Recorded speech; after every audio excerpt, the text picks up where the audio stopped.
So next is the Australia initiative. Alistair, Joseph, and Shalin. Good morning. So it'll actually predominantly be myself talking on behalf of a number of colleagues, some of which are here in the room, others, many of which are back in Australia. Before I start, I just wanted, in case anyone was confused, I just wanted to acknowledge that I'm personally very aware that I'm the least Australian sounding person to be talking on behalf of the Australian community. So bear with me as I go through this. So I'll be predominantly talking about a program of work which we call the Australian Seed Network, which is co-led by the 7 PIs on this slide. The Australian Seed Network emerged out of a consortium which we formed a number of years ago called the Australian Consortium for Cellular Genomics, ACPC, which is an umbrella organisation which we use to run a national annual conference and also coordinate training courses and workshops for the community. It has about 42 independent groups that are a member of ACPC over about 14 different independent institutes and universities. But the seed network that I'll be sort of alluding to is really focused on what I call a data backbone of an immune cell atlas. And there's a number of kind of scientific questions which we're interested in addressing. And so the recruitment of specific patient cohorts and experimental designs is going to be focused around these questions, which I won't read through in detail, but there's obviously an important aspects in terms of making sure we represent local ethnic diversity and cultural backgrounds within the communities. And Shalin is just going to come on towards the end of this presentation just to make a few notes and comments on that and also the importance of scientific diversity.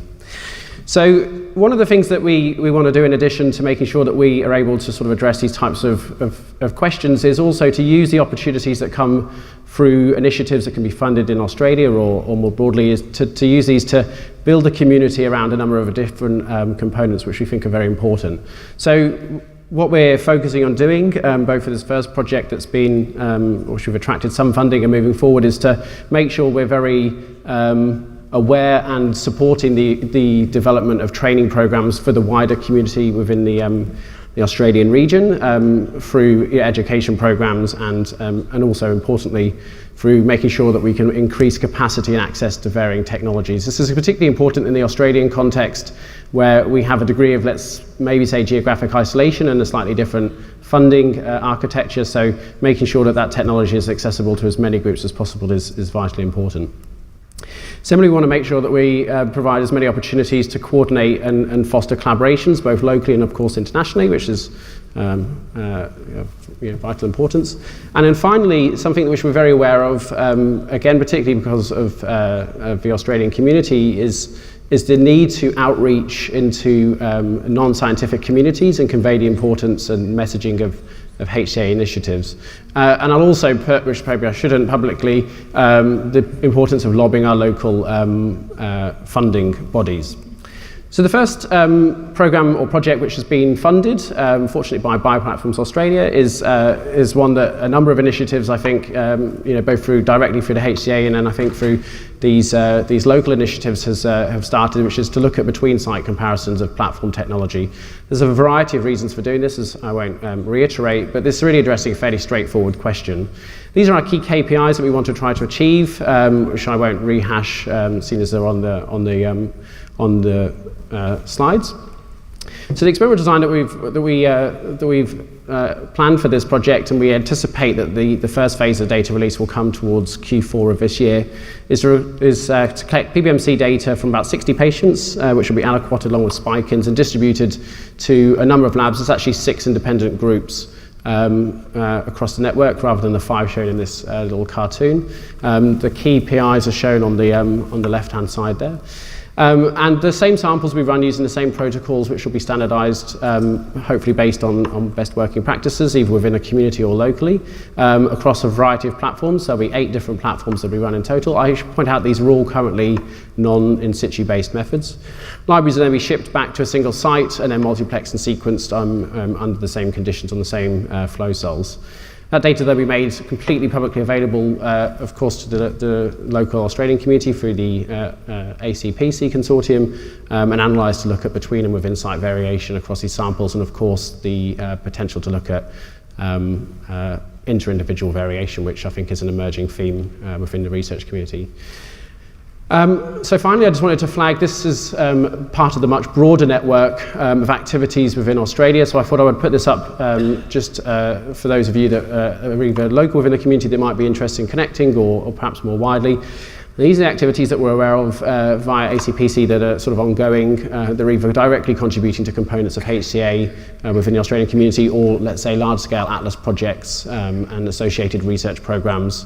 There's one additional one that I forgot to add on here from Tom Ashurst and colleagues' lab at UCID, where they're developing a lot of work using CyTOF to assay a variety of different biological contexts. So with that, I'll just say thank you. I'm just going to flag this conference, which I think you saw at the EMBO meeting, and I'll just invite Charlene on stage to make a few comments on the importance of diversity. Thanks very much.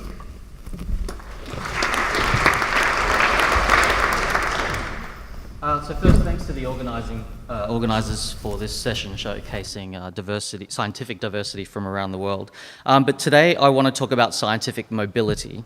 So social mobility is the concept in economics of movement between social strata. So for example, if my father is on a low income, can I earn more or am I stuck? It may be no surprise that Scandinavian countries are at the top of the list for great social mobility. So today, the concept of scientific mobility, and for the HCA broader, I want to challenge the decision makers in the audience to continue to think about this. They already are, but I think we can do more. Diversity is embedded in the HCA Charter with tissue, age, ethnic, but also scientific diversity. So it's already incredibly diverse in what it's doing, and very inspiring to see how people are working across the boundaries. But for some newcomers to the HCA, or those maybe not as yet actively engaged, it might feel from what we've seen so far in the HCA that it's a club that might be hard to penetrate.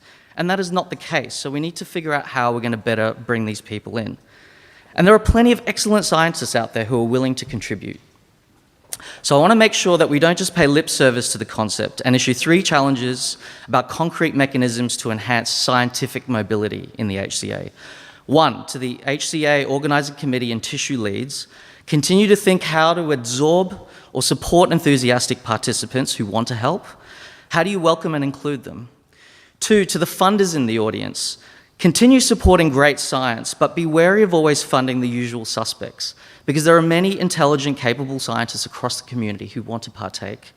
And 3, to the reagent suppliers, think about how you can help empower scientists from across the world who are not as well resourced. So I think if we can think about concrete mechanisms to do this, we can enhance scientific mobility as well as scientific excellence. Thanks.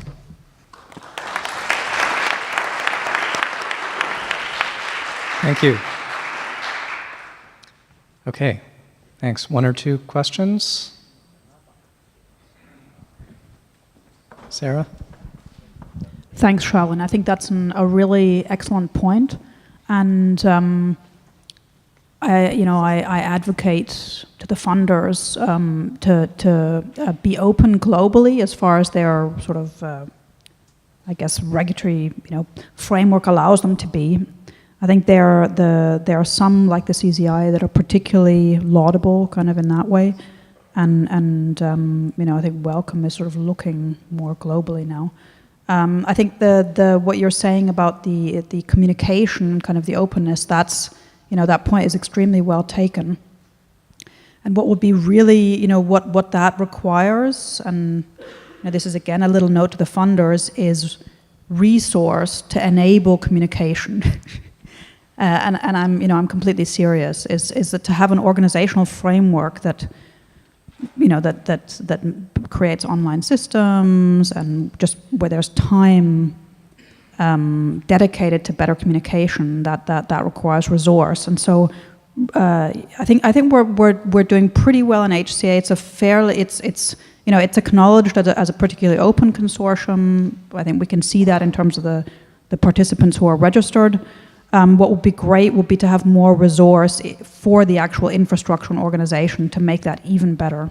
I agree. I'll add 2 things on that, and also kind of ask Charlene back for his opinion. First of all, on the vendor side, I actually think to the maximal extent that the consortium could do, we have made more reagents available to more people through interactions with companies than is typically the case.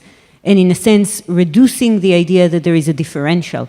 Because in many cases, big centers might get better discounts, and here we use the power of the community to really make those available to everyone on an equitable basis. I think we're very grateful actually to the vendors who agreed to make those discounts happen, but that it's a very different model than in the past. We can only hope they will continue doing that in the future. We can encourage them to do that in the future, but I think that has always been our philosophy, that there's not like a special subset of HCA that gets something and everyone else does not. Just to acknowledge that while the price may be similar across countries, the funding available to countries is very different, but we can't control that, and the vendor does not either. But we should think about it. The second thing, and where I want to, which is less of a comment rather than a question back to you, I think collectively, and I would say probably for everyone here, we've struggled with how to repeatedly remind people that there's actually no barrier that is formal. But we all understand that there is a barrier that is informal. If you actually know someone and they explain something to you and they put you on the email thread and they connect you to the other person, then you're connected. And if you're not, you're looking from the outside and you don't know what precisely to do.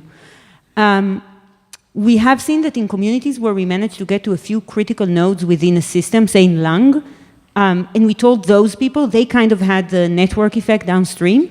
And I was actually curious for your thoughts about how you built the community in Australia, for example, on what works and what are lessons that we could take and try and generalize. So I don't want to speak specifics, but I just think having mechanisms that are easy for people to contact. So if someone is interested in a tissue, they can click on a link, who are the tissue leads, contact them, and get a reply. Or if they're interested in a particular disease state, etc. So I think if there are mechanisms online for that to happen, and a communication structure. No, that's we're totally on the same page about that, and that is work in progress. I want to reiterate that all these web pages, maintaining emails, all these things take time, and it's basically on a volunteer basis at the moment, and the more volunteers, the better, basically, to do that kind of work. Two things on that. There wasn't a pre-anointed, lead to a network, for example, for a tissue. People stepped up. Now that it's a lot clearer who those people who stepped up are, it's easier too. Before it was not fully clear who shares the responsibility. And that makes it easier to have a better network effect. The second is that we have been a little stumped for a few months about the registry. We had the registry and we had the information, but we couldn't expose it publicly because we set the registry before GDPR took effect. And now we're kind of in the re-process of that. I mentioned that earlier as well. And we hope that that would allow people seeing who works on what. It also, again, is up to us. We don't enforce anything. We can just ask people to do things. The more people say what it is that they're doing, what they're working on, how they're doing it, and so on, the more other people can connect with them.